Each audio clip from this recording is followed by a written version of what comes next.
I've enjoyed work that I can look at and say, wow, that looks so real, but yet so not. I really enjoy work that's both order and chaos. Finding that balance between the two.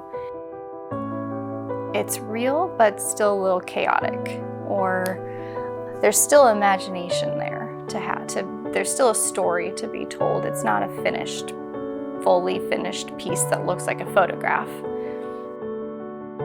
When I'm actively painting, it's really like working with different parts of my brain. So on one hand, I'm thinking about what is this thing that I'm trying to recreate, and looking at it and observing it well.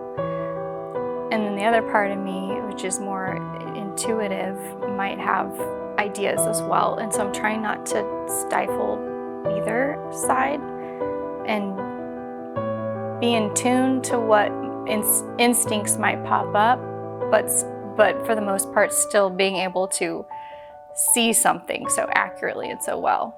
So it feels a little bit like a dance of back and forth.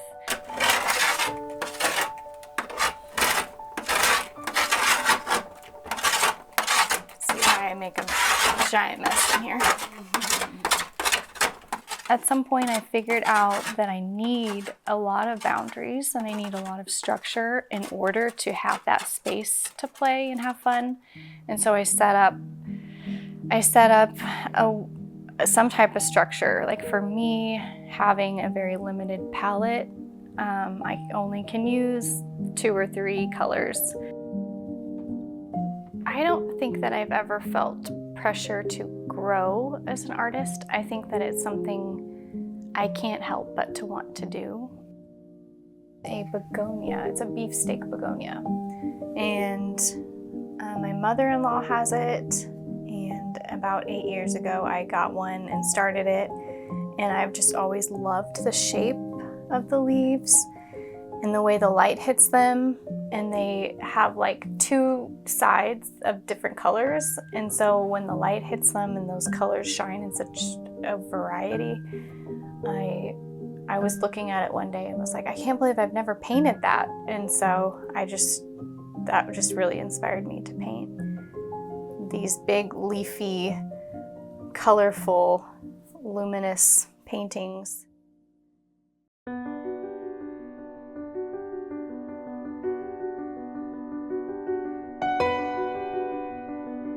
Having those boundaries in place gives me the room to make something harmonious, and I don't have to overthink. I think having all the options of all the colors just is overwhelming for me. I can't do that. It's just too difficult.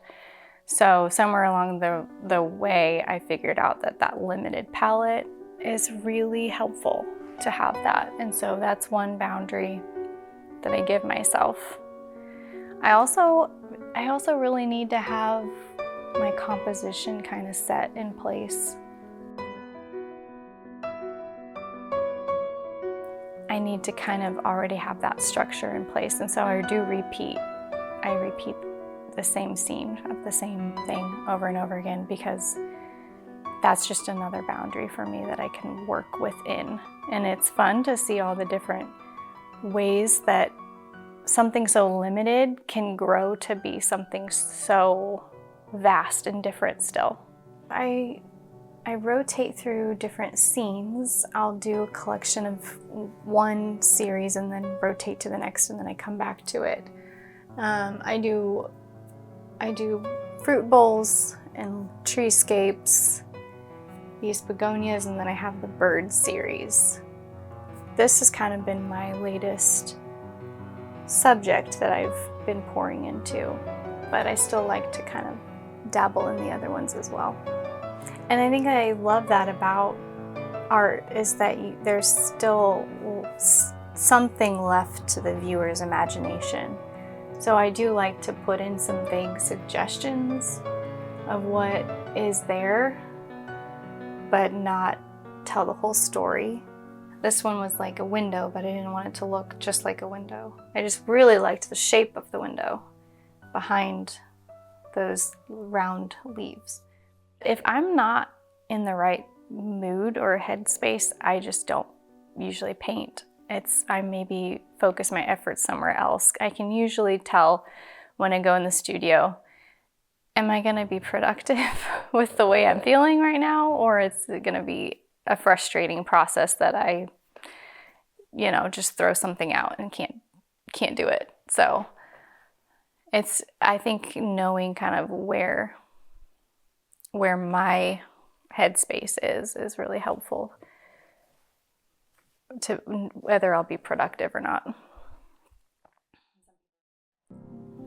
I can remember when a while ago, the first time my art sold outside of my friends and family.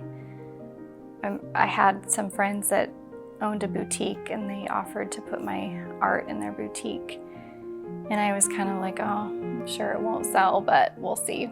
And when I actually sold all the stuff that was in the boutique, I remember that was probably the first time that I thought, oh, this is actually something people do. They actually can sell their art. I, again, still did not even at that time think it was a thing. And so I think that planted the seed for me that I don't just have support from my immediate family, but outside of that someone else would see the value in what I create was pretty validating.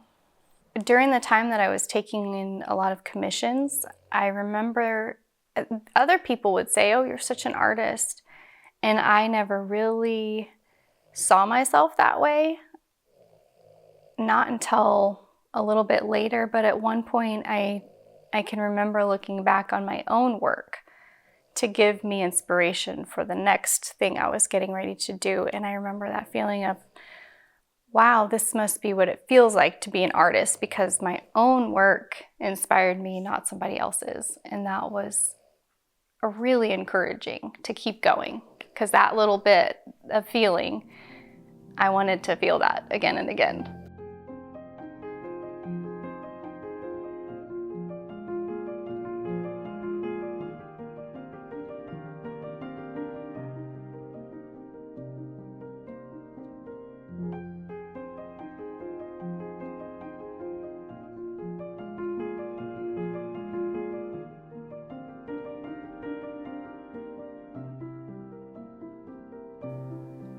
I would hope that my art lives on past me, but I don't want that to be entirely what people know about me. I don't want it to be, oh, she was an artist first and foremost, because to me it is a huge part of who I am, but it's not everything. I want to be, a good Christian. I want to be a good mom, good wife. I want to be selfless and live my life outside of myself. And at times, sometimes the art feels like a very selfish thing that I'm growing, or it's a part that's it's a gift. Like I said, I want to steward it well. So I don't want to completely cut it off, but I'm always willing if I need to.